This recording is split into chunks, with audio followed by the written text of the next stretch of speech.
Grabatzen ari garen unean goizeko ordu batetatik 53 minutu igaro diren honetan, Peio Etxeberriak eta Zabalak Donostiako Atano hirugarrenean jokatu duten lauterdiko San Fermin torneoko bigarren finalerdiaren asperen adarreko finalerdiaren analisi egingo dugu. Favoritoz den Peio Etxeberria, baina Javi Zabalak pronostikoak hautsi ditu 22 eta 13 irabazi ostean. Gogoratuko dugu batetik Peio Etxeberriak ezkurdia menderatu zuela aurreko larun batean Sopelan, 22 eta 19 irabazita, 22 eta 17 irabazi zion, kasu honetan Javi Zabalak Jokin Altunari Mungian. Honen bestez, biek jokatu dute asperen adarreko finalerdia, eta esan bezala Logroñoarra nagusitu da partida eder bat egin ostean. Benetan partida handia jokatu du, hasieratik amaierara arte, eta naiz eta partida hasieran batez ere Peio nagusitu den, beti oso estu eduki du eta azkenerako bera joan da markagailuan. Partida hasieran, batetik Peiok erakutsi du lauterdian nola edo zenbat jokatzen duen. Batetik sakearekin behar bada ez du hainbeste asmatu, gaurkoan hankazulo hori nabarmen xamarra izan da Peioren aldetik. Gainera aurrean hartzen zituen hainbat pilota eta ez zituen ongi baliatzen, eta oroar partida hasiera horretan Zabalari oso min gutxi egin dio. Aldiz Javi Zabalak sakeari lehenik eta behinetekin ikeragarria atera dio, eta gainera errematean eta oso fin ikusi du gaurkoan Logroñoarra.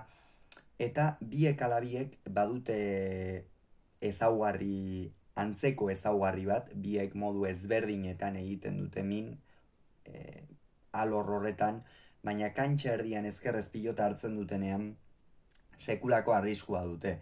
Peiok badakigu ezkerrez min askoz ere gehiago egiten duela eskuinez baino, eskuinez albotik eta jotzea askoz ere gehiago kostatzen zaio Peiori, naiz eta bolea ona duen, baina Javi Zabala gaurkoan erakusi du postura guztiak menderatzen dituela, eta jada lauterdian espezialista bat ere bihurtu dela, eta horrek meritu ikeragarria dauka eta atzetik lan ikeragarria dauka. Ezpaita bat ere erraza Javi Zabalak dituen ezaugarrientzat lauterdian horrela jokatzea, eta lauterdian Jokin Altuna, Izar Nagusia eta Peio Etxeberria egungo azpitxapelduna menderatzea. Benetan meritu handia dauka Javi Zabalak egin duenak, inor gutxik espero genuen hilaren 7an Iruñeko Nafarro Arena pilotalekuan egongo zenik lauterdiko final hori jokatzen, baina alaxe egingo du.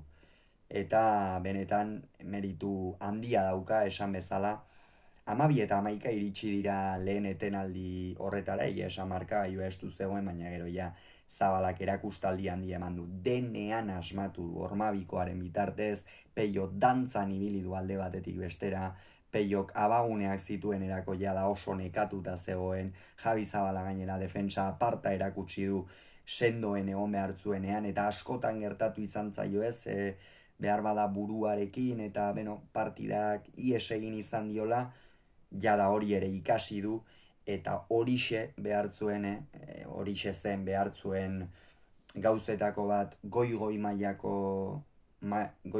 horretan kontsolidatzeko, hori ere lortu du, eta benetan meritu ikeragarria dauka. 18 eta 12 iritsi da bigarren etenaldira, eta hortikan aurrera denean asmatu du, esan bezala minikeragarria egin dio Peiori, abiadura beldurgarrian ibili du pilota, eta meritu handiko garaipena eskuratu du, esan bezala Javi Zabalak gaurkoan.